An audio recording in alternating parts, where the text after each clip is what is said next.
Hello everybody, I'm Count Christo and this is a session recap for my D&D campaign. I'm basically just going to tell you about what happened in my session today because it was awesome. If you're not familiar with the campaign, there's a recap that you can go and watch on my channel. It's called D&D Campaign Recap or something similarly imaginative. So this is the town of Lelion. In the previous episode, as designed in the Building a Battle video that I have on the channel, I set up a big conflict to happen in the town between the Orcs, Tusks, and the Lancers of Lelion. And the Orcs, Tusks are basically ravaging around the town, burning everything down, causing lots of problems, massacring everybody, and it's kind of the party's fault. And the party showed up and killed most of the orcs. And so last week's session was basically 100% violence 100% of the time. So in this session, I wanted things to be a lot more talking. I wanted there to be a lot more decision making and kind of diplomacy and all that good stuff. So this time, the party basically decided how to spend their time first in the village. Thranrir went to go and loot the orcs' tusks. Delanor went to go and peruse some scrolls that he'd stolen out in a magic circle out in the woods. And Ethelred and Porro kind of wandered the town. So first off, Thranrir ends up finding a secret bottom to a drawer in the Orcs' Tusks headquarters and getting himself knocked out by some kind of noxious gas.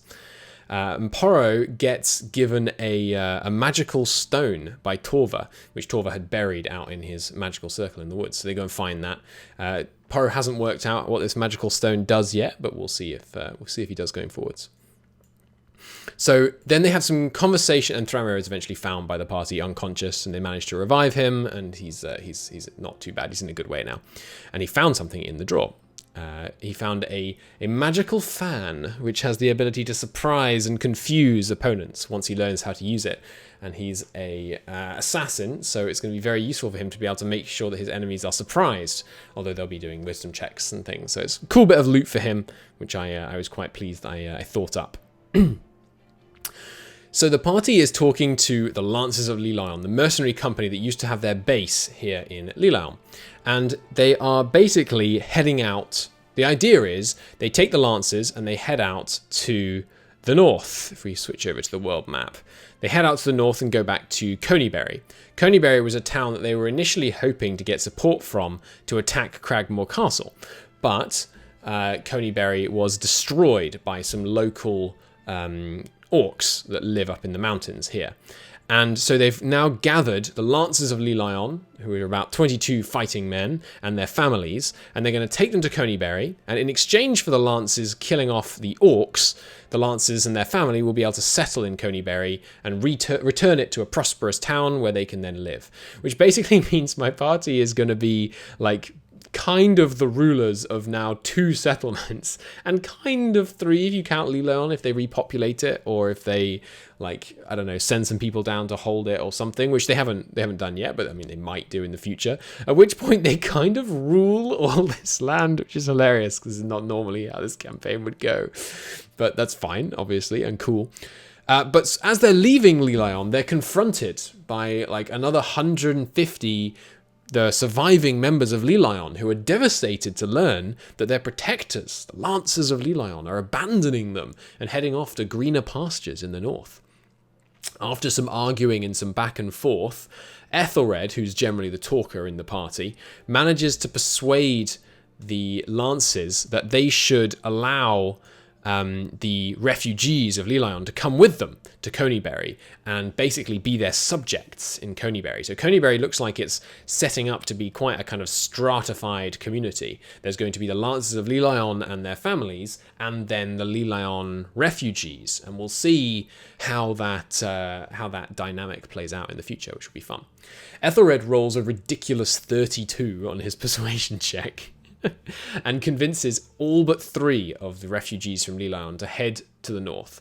So now they have a freaking massive caravan that they're going to have to guide up towards Conyberry. It consists of 222 people. That's 22 Lancers, 4 local mercenaries from Lelion, 50 members of the Lancers' families, 140 Lelion refugees, 1 local wizard, and 1 kind of slightly de facto leader of the Lelion refugees, that's Sam.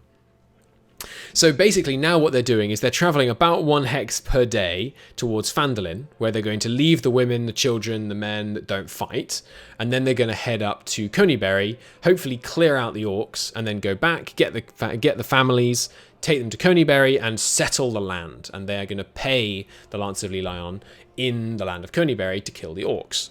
Now, basically what I'm doing is each time they move a tile, a day passes, which means they're doing things in the evening, like they decided to take all the weapons and armor of the orcs' tusks and use that for the refugees, and they've armed about 50 of the refugees, and they're starting to train them. So each evening they're doing like fighting drills and all that kind of good stuff in order to train up the men and teach them how to, you know, stand their own in a fight. And it's going pretty well. They're beginning to train people, and I'm tracking the kind of combat score of the group as a whole as we're going forwards. And they've got a marching order, and they're beginning to send out foraging teams.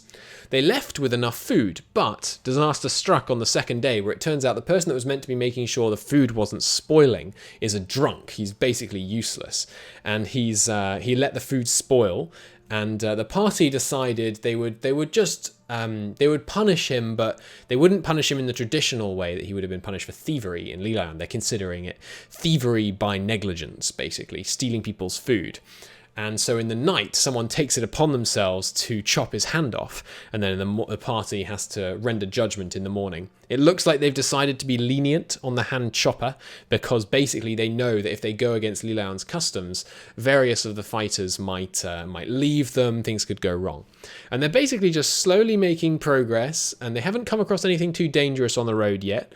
They've trained up the party, but because they're short on food, they sent out foraging parties. And at the end of the session, one of those foraging parties returned from the east, blood-stained and with bags bursting with grain. And that was how I ended the session. It seems one of those foraging parties that they sent out has perhaps murdered, or perhaps at least attacked, a local farm and stolen their food for the party. And we'll see, for the caravan, and we'll see how the party reacts to this, you know, blatant aggression tomorrow. And by tomorrow, I mean next session. It was a really fun session. I really like it. I mean, it's not at all what I had in mind. I thought they were just going to be heading north with like 20 Lancers of Lelion, and it was just going to be like, yeah, cool, easy. But now they've got this freaking massive caravan, and they're basically on a colonial mission to like settle this whole area and establish themselves as like the ruling force in the whole region. It's going to be... it's a really cool campaign, and I think they really enjoyed today's session as well, which is always nice as the Dungeon Master. But yeah, that's the summary of today's session. Thank you very much for watching. I hope you enjoyed it. Any questions, please ask me. Any ideas, please tell me. And yeah, I hope you enjoyed it. If you enjoyed it 10% as much as we enjoyed the session, then it's a pretty good video. Thanks for watching, everybody. I'll see you next time. Bye-bye.